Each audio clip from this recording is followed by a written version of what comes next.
नमस्कार साथियों, वेलकम हमार यूट्यूब चैनल पर पॉलिटिकल एक्सपीरियंस में। आज हम आप लोगों को बता रहे हैं कि बहुत ही अच्छा सामाजिक कार्यकर्ता है जो अपने जीवन में हमेशा स्टडी करके ही आगे बढ़ा है और इतना ज़्यादा मेहनत मैं तो कहता हूँ कि लोग शायद करते होंगे, लेकिन हमारे बीच ऐसे महाशख्सियत जो हैं अब जो अपने लोरमी और जिला मुंगेली छत्तीसगढ़ का निवासी है, बड़े भैया से हम लोग जानने का प्रयास करेंगे किस प्रकार इसके मन में जिज्ञासा पैदा हुआ कि सामाजिक कार्यों में हो चाहे बहुत सारे ऐसे गतिविधियों में भाग कैसे लेते हैं। आइए जानते हैं बड़े भैया हमारे बीच जुड़ चुके हैं संजय राजपूत जी, आपका स्वागत है। नमस्ते। तो भाई आप हमें बताएंगे कि सबसे पहले आपका जो बचपन का जीवन था वो कैसा था और जो शिक्षा आपने ग्रहण किया कहाँ किए? बचपन का जीवन एकदम सामान्य ढंग से रहा है, प्रकृति से जुड़ा हुआ रहा है, सामान्य गरीब लोगों से, असहाय लोगों से, कमज़ोरों से जुड़ा हुआ रहा है। प्रारंभिक पढ़ाई मेरे गांव से दूर लछनपुर के ग्रामीण अंचल में हुआ है। उसके बाद शिशु मंदिर होते हुए महाराणा में, उसके बाद पुनः लोरमी के कॉलेज में मेरा जो पीजी की पढ़ाई हुई है और ये इस प्रकार का शिक्षा रहा है। शिक्षा के स्तर में मैं सामान्य स्तर का ही रहा हूँ। जी जी भैया, आप एक शिक्षा भी हैं, आप लोग बच्चे लोगों को शिक्षा भी देते हैं और आपके मनों में ऐसा जिज्ञासा रहा जो आपका जो सामाजिक कार्य है लगभग आप 2015 से लगातार कर रहे हैं, तो किस प्रकार आप कर रहे हैं भैया? सामाजिक कार्य बहुत सारी लोगों की समस्याएं, वेदना, बहुत सारे लोगों की कष्ट को देखने के उपरांत स्वर्गीय पूर्णिमा देवी जब मेरी बहन ब्लड की कमी से जब ख़त्म हुई, तब से मुझे लगा कि कुछ बहनों को इस प्रकार हमें मदद करना चाहिए ताकि अधिक से अधिक लोग इससे सुरक्षित हो सके, लोगों को जीवन दान मिल सके।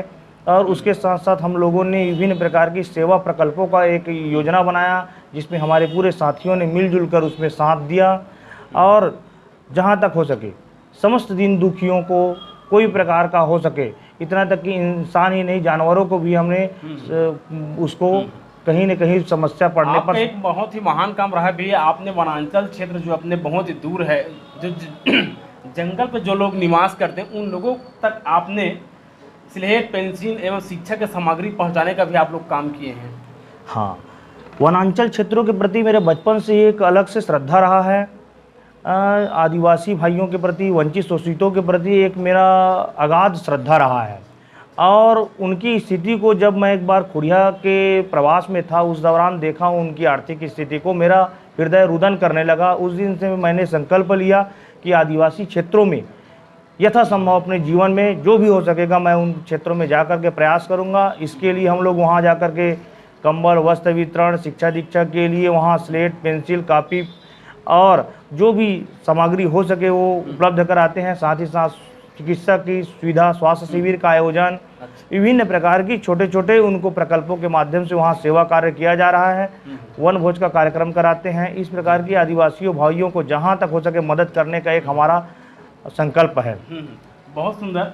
आप लोग भैया गांव स्तर में आप लोग भी बहुत अच्छे कार्य करते हैं, जैसे कि नदी तालाब हो गया, साफ सफाई कार्य हो गया, वृक्षारोपण के प्रति आप लोग हमेशा समाज को जागरूक करते हैं। तो आप लोगों ने अभी तक कितने दूर तक के समाज के लोगों तक पहुंचाने का काम किया है, जो इसका जो फायदे है और जो जागरूक करने का? वृक्षारोपण के क्षेत्र में हम लोगों को एक वीरान पड़ी पहाड़ को, हमारे बिचारपुर एक प्रसिद्ध जगह है, सिद्ध बाबा के नाम से प्रसिद्ध है, और हम लोगों ने वृक्षारोपण को जन्म दिवस और मृतक कर्म के समय दशगात्र के दिन एक देने का हम लोगों ने प्रथा प्रारंभ किया था। उसके पश्चात हम लोगों ने जो सिद्ध बाबा पीठ है वहाँ हमारे अनिल भाई के नेतृत्व में एक अच्छे ढंग से वृक्षारोपण कर एक उत्तम उदाहरण भी हम लोगों ने प्रस्तुत किया है समाज के सामने कि वृक्ष किसी भी प्रकृति का एक बहुत सुंदर आभा मंडल होता है। अच्छा। और आप लोग भैया आपने अभी जिक्र किया जस्ट जैसे रक्तदान, आपके जो सिस्टर था उसका स्वास्थ्य खराब था, लेकिन आप लोग ने ऐसा जो कर दिखाया है जो लगभग मैं तो कहता हमारे जो लोरमी और मुंगेली जिले के जो लोग हैं इनसे आप लोग बहुत जीवन बचाने का कार्य किया है। लगभग आप लोगों ने भैया 5000 से अधिक आप लोग रक्तदान करवा चुके हैं, तो किस प्रकार आप लोगों का प्रयास रहता है इसमें? रक्तदान के क्षेत्र में हमारा जहाँ तक प्रयास रहता है कि यदि कोई हमारी बहन है, कोई महिला है, प्रेगनेंसी पीरियड में है, उसको विशेष रूप से रक्तदान किया जाए ताकि कोई बहन किसी प्रकार से प्रेगनेंसी के पीरियड में हताहत ना हो। साथ ही साथ जो भी वर्ग के हों, जो भी समाज के हों, उन्हें हमें रक्तदान कर उसकी उस विपरीत परिस्थिति में खड़ा होने का एक प्रयास करते हैं, ताकि किसी भी व्यक्ति को उस समय में ऐसा ना लगे कि मेरा कोई नहीं है। उस समय हम उस व्यक्ति के एक सहयोगी के रूप में, एक भाई के रूप में, एक बंधु के रूप में खड़ा होने का एक छोटा सा प्रयास करते हैं। जी जी, आप लोगों का एक कार्य बहुत सुंदर एक है। जितने भी हमारे प्रतिभावान जो बच्चे हैं, जो पढ़ लिख कर जो समाज हित में कार्य करते हैं, चाहे लोक प्रशासन का हो, चाहे शासन प्रशासन, जो भी विधा का हो, चाहे खेल के क्षेत्र में, आप लोग हमेशा युवाओं का आपने जोश बढ़ाया है, आप लोग उसका उत्साह बढ़ाने का कार्य किया भी है। तो आपने कितने लोगों का, मतलब ऐसा लोगों को तक आप पहुँच पाए? हम लोगों ने जो प्रारंभिक नवोदय विद्यालय से लेकर के छोटे कक्षाओं से लेकर के बच्चों को, जो हायर तक के बच्चे हैं हमारे, उन बच्चों को आगे बढ़ाने के लिए, उनकी उत्साह को बढ़ाने के लिए हम लोगों ने बीच बीच में सम्मान किया है, उनको आगे बढ़ने हेतु प्रेरित किया है। बड़े एग्ज़ामों में आने के लिए, MBBS के एग्ज़ाम फाइट करने के लिए एक अलग प्रकार का एक माहौल, वातावरण क्रिएट किया है। और इसमें हम लोगों ने अभी तक 410 बच्चों को प्रोत्साहित करके, सम्मानित करके हम एक उनको आगे बढ़ाने का प्रयास किए हैं। बहुत सुंदर। और एक आप लोगों का बहुत ही सराहनीय जो कार्य रहा, जो कोरोना काल में लगातार बहुत सारे ऐसे परिवार के लोग जो है विघटित हो गए, बहुत ऐसे लोग जो है भूखे में ही अपना दम तोड़ दिए, लेकिन उस समय आप लोगों ने अपना परिवार की चिंता नहीं करते हुए भी, फिर भी आप लोगों ने यहाँ से दूर वनांचल क्षेत्रों में आप लोगों ने सूखा राशन एवं सूखा राशन पहुँचाने का जो आप लोगों ने जो संकल्प लिया, बहुत ही सक्सेसफुल रहा है। हमें बताएंगे कि उसके किस प्रकार आप लोगों ने मदद की है? कोरोना काल में हम देखते थे कि बहुत ही प्रारंभिक जो कोरोना काल रहा है, उसमें वनवासी क्षेत्रों में खाने के लिए त्राही त्राही मच गया था। इतना तक कि वहाँ नमक के लिए हाहाकार मचा हुआ था। लोग वहाँ कोई पहुँच पा रहे थे न, शासन प्रशासन की बहुत बड़ी उस समय समस्या हुई थी। सभी लोग अपने अपनी जान और माल की चिंता करने में व्यस्त थे, लेकिन हम लोगों ने अपने जान को हथेली में रख करके उस मानवता के लिए, उन लोगों के लिए, उन वंचित, शोषित और वो आदिवासी भाइयों के लिए हम लोगों ने वहाँ तक राशन सामग्री गांव, जंगल, सुदूर वनांचल में पहुँचाने का प्रयास किया। लेकिन उस समय कुछ लोग हमें अछूत की तरह व्यवहार कर रहे थे कि कहीं जाते थे तो लोग कहीं इनसे कोरोना ना फैल जाए, ऐसा करके हमसे दूरी बनाने का भी लोग प्रयास किए। लेकिन हम किसी प्रकार की दुर्भावना से, किसी प्रकार से उनसे अपने आप से हतोत्साहित नहीं हुए। लेकिन हम लोगों ने सतत उनका प्रयास, लोगों के वंचित क्षेत्रों में प्रयास कर सहयोग करने का प्रयास किए। उनको जो भी राशन सामग्री हुआ, नमक, सब्जी, दाल, चावल, आटा, तेल, जो भी प्रकार की सामग्री रहा है, उन लोगों को हम लोगों ने पहुंचाने का प्रयास किया है। और जहां कोरोना काल में गैस नहीं मिल रहा था तो वहां गैस देने का काम, और जहां ब्लड नहीं, मतलब जो भी बहुत सारा आप लोग विधि में उसमें काम किए हैं। और मतलब उस समय ऐसे लोग, अपने ही लोगों को जब हाथ लगाने से डर रहे थे, हम लोगों ने बेझिझक और लोगों से बिना डरे और किसी प्रकार से इस सेवा भाव में लगे रहे। लेकिन भगवान की दया से किसी प्रकार के हमारे ऊपर कोई एक कोरोना का आंच भी नहीं आया। बहुत सुंदर भैया, आपका एक विशेष और कार्य रहा है, जो जितने भी हमारे जो देश सेवा कर करके जो CRPF, आर्मी जैसे बहुत ऐसे महान व्यक्ति जो है हमारे बीच आते हैं, हमारे लोमी नगर से अब तक के आपने बहुत लोगों का सम्मान किए हैं। तो भैया आप लोग किस प्रकार उन लोगों का अभिनंदन करते हैं? सैनिक हमारा सम्मान होता है, सैनिक हमारा जान होता है, सैनिक हमारा प्राण होता है।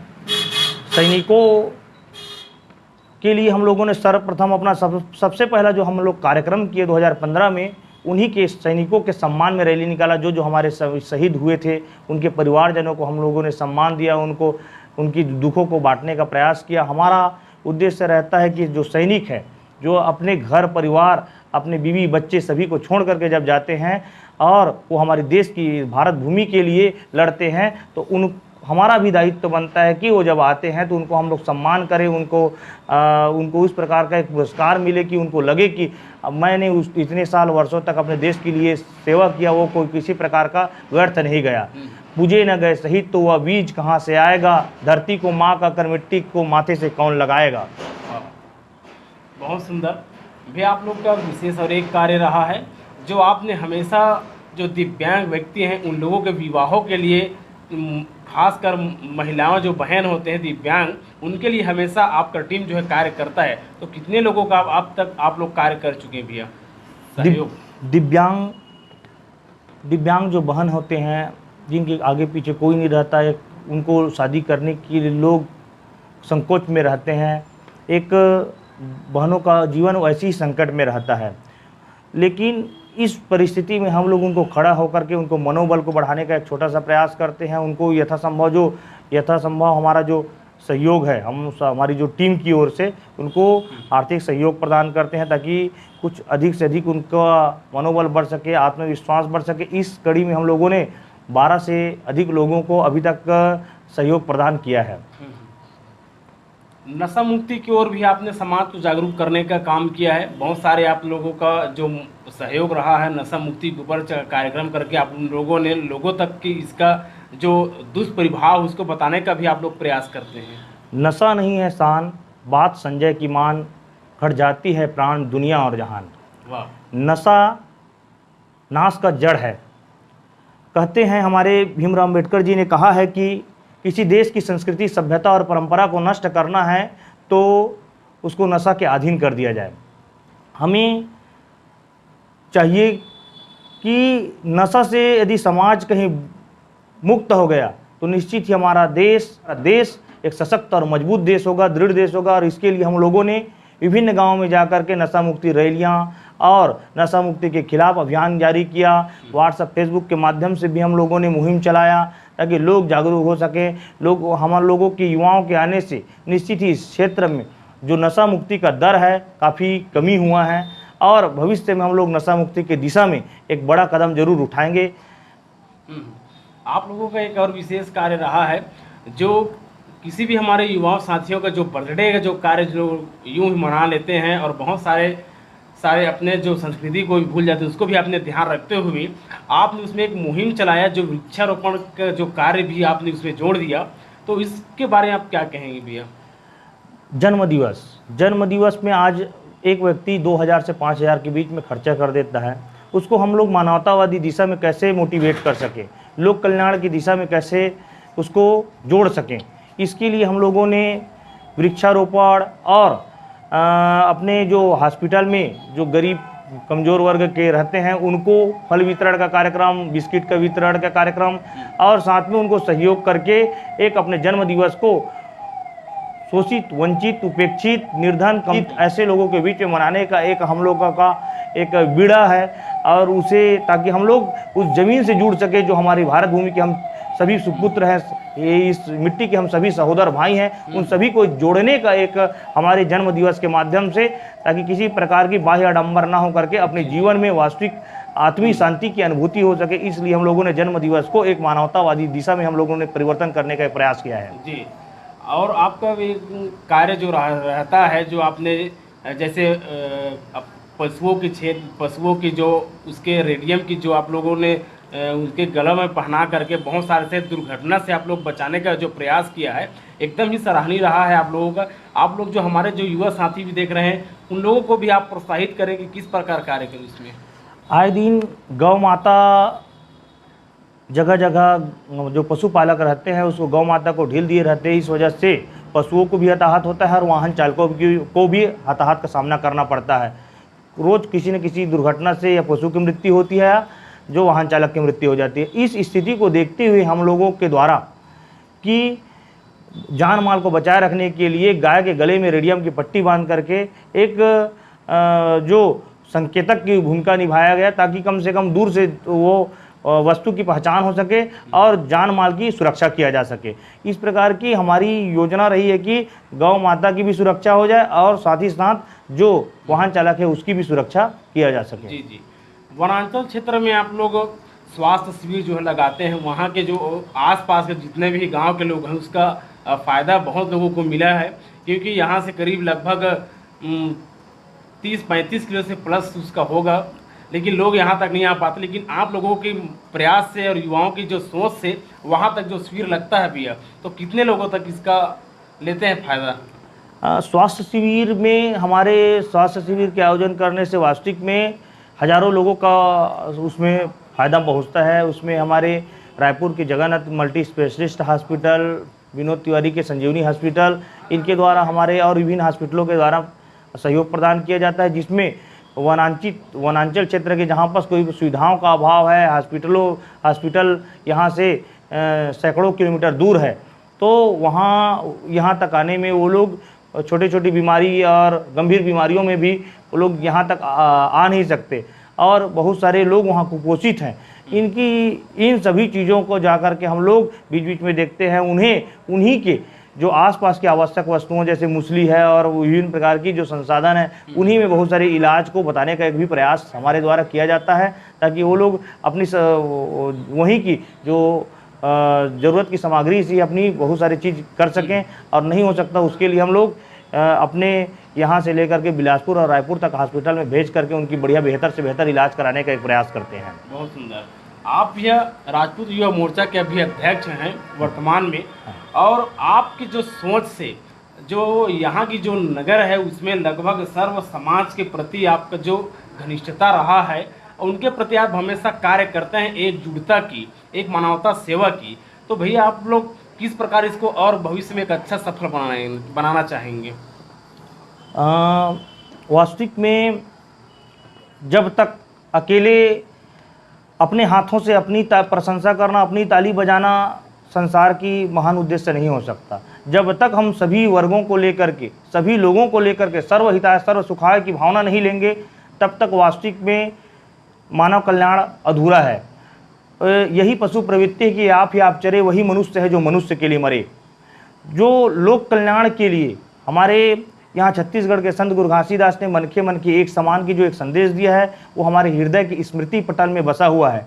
निश्चित ही कि हम इस मिट्टी के वासी हैं, और यहाँ हमारे जितने भी निवासी हैं उसके लिए हमारी एक संवेदना अंदर पटल में बसा हुआ है, गहरी संवेदना है यहाँ के सभी लोग के प्रति, ताकि हमारी यहाँ के सभी जितनी भी ज़रूरतमंद है उनकी हम अधिक से अधिक सेवा कर सकें। आजीवन जब मरते दम तक हमारा इस मिट्टी के निवासियों के प्रति हर लोगों का कल्याण अंतिम छोर तक हो सके, यही हमारा अंतिम इच्छा और पूर्ण संकल्प है, और अधिक से अधिक लोगों को हम सेवा बेहतर दे सके, यही हमारा एक अभियान है। लास्ट क्वेश्चन है भैया, अब तक के आपका जो सर्वश्रेष्ठ कार्य रहा है, मैं मानता हूँ कि बहुत सारे लोग तो है बहुत सारे विधाओं पर काम करते हैं, लेकिन जो आपका जो सोच और विचार जो रहा है, आपके द्वारा किए गए एक योजना है जो नेत्रदान महादान, जो आपके जो द्वारा जो संचालित किया जा रहा है, उसके लिए कितने लोग अभी तक नेत्रदान कर चुके हैं? नेत्रदान महादान अभियान सर्वप्रथम 2015 में स्वयं जब हम लोगों ने प्रारंभ किया, तो मैंने ही नेत्रदान का सर्वप्रथम उसमें आवेदन भरा, ताकि लोग स्वयं का यदि जो लीडर यदि खुद करता है तो उसके प्रभाव में सभी लोग उसके नीचे निश्चित ही सभी लोगों के मन में एक भाव जागृत होता है। खुद किए बगैर दूसरे लोगों को प्रेरित नहीं किया जा सकता, इसलिए स्वयं मैंने रक्तदान के साथ साथ नेत्रदान किया, और नेत्रदान करने के उपरांत मेरे साथ साथ 147 लोगों ने अभी तक नेत्रदान किया है, और साथ ही 6 लोगों ने शरीर दान का अभियान, और 5000 से उस पार हमारे लोगों ने रक्तदान का कार्य करके एक मानवता की दिशा में पहल किया है। युवाओं के प्रति आप क्या कहेंगे? युवाओं से मैं आग्रह करता हूं कि संकीर्णताओं से ऊपर उठकर मानवता, लोक कल्याण, जनहित, राष्ट्रहित और इस देश संस्कृति के हितों के लिए हमको एकजुट होना होगा। अब समय छोटे छोटे स्वार्थों, छोटे छोटे संकीर्णताओं, छोटे छोटे भेदभाव से ऊपर उठकर और अंतः कलह को दूर करके अपनी स्वार्थों से ऊपर उठकर आपस में जुड़ने का समय है, देश के लिए संगठित होने का समय है, और कदम से कदम मिलाने का समय है। तो पूरे मैं युवा साथियों से आग्रह करता हूं कि राष्ट्र के लिए, भारत माता के लिए हम सबको और हमारे देश के महान पुरुषों को आत्मसात करते हुए हमें अब एक होने की ज़रूरत है। अतः हम सब मिलजुल कर इस देश के लिए संगठित हों और एक सुनहरा भारत का निर्माण। भैया ने बहुत सारे ऐसे काम किए हैं और अच्छा लगा सुन करके, और आप लोगों को भी जागरूक करने का भैया जो है बताए हैं। कृपया यदि आप भी यदि समाज सेवा, राष्ट्र सेवा यदि करना चाहते हैं तो ऐसे महान विभूतियों से आप लोग संग्रह लीजिए, उससे शब्दों का ज्ञान लीजिए, उनसे विचार लीजिए, और जैसे भैया ने अभी बताया पूरे अपने कार्य अनुभव को, निश्चित ही बहुत ही सकारात्मक सोच है। यदि ऐसे लोग यदि मिल जाएं तो हमारे जो भारत की जो भी घटनाएं चल रही बहुत ही कम हो जाएगा और जो मानव सेवा जो है अत्यधिक बढ़ जाएगा। तो भैया हमारे जो यूट्यूब चैनल है इसके बारे में आप क्या कहेंगे? आपका यूट्यूब चैनल वास्तविक में जो एक लोक कल्याण को एक महत्व देने वाला है, क्योंकि एक सकारात्मक यदि कोई भी चीज़ मीडिया में या कोई भी सोशल मीडिया में, यूट्यूब में यदि कोई सकारात्मक चीज़ आता है तो निश्चित ही इसका प्रभाव अधिक से अधिक लोगों में पड़ता है। एक सकारात्मक समाज, मानवतावादी समाज का निर्माण होगा। और जो आप लोगों ने इस कदम को उठाया है वास्तविक में एक बहुत बड़ी शिक्षा है। जिस प्रकार से विद्यालय लोक कल्याण के लिए माना जाता है, उसी प्रकार से एक मंदिर की भूमिका के रूप में है, कह दीजिए ग्रंथ के रूप में है आपकी ये यूट्यूब चैनल, जो जिसके माध्यम से लोक कल्याण करने वाले, लोक कल्याण के कार्यों को आप लोगों ने रख रहा है ताकि अधिक से अधिक लोग इससे प्रेरित हो सके और मानवता, जन कल्याण, लोक कल्याण और परोपकार, दया, उदारता की भावना की ओर प्रेरित हो सके। ये चैनल वास्तविक में हमारे मनुष्य को मनुष्यता प्रदान करने की ओर पूर्ण ज्ञान को प्रकाशित करने वाला चैनल है। सभी युवा साथियों से और सभी यूट्यूबर साथियों से मैं आग्रह करता हूं कि इस यूट्यूब को सब अधिक से अधिक सब्सक्राइब करें और लाइक करें ताकि लोक कल्याण की दिशा में लोग अधिक से अधिक जुड़ सकें। धन्यवाद मित्रों। बहुत बहुत धन्यवाद भैया।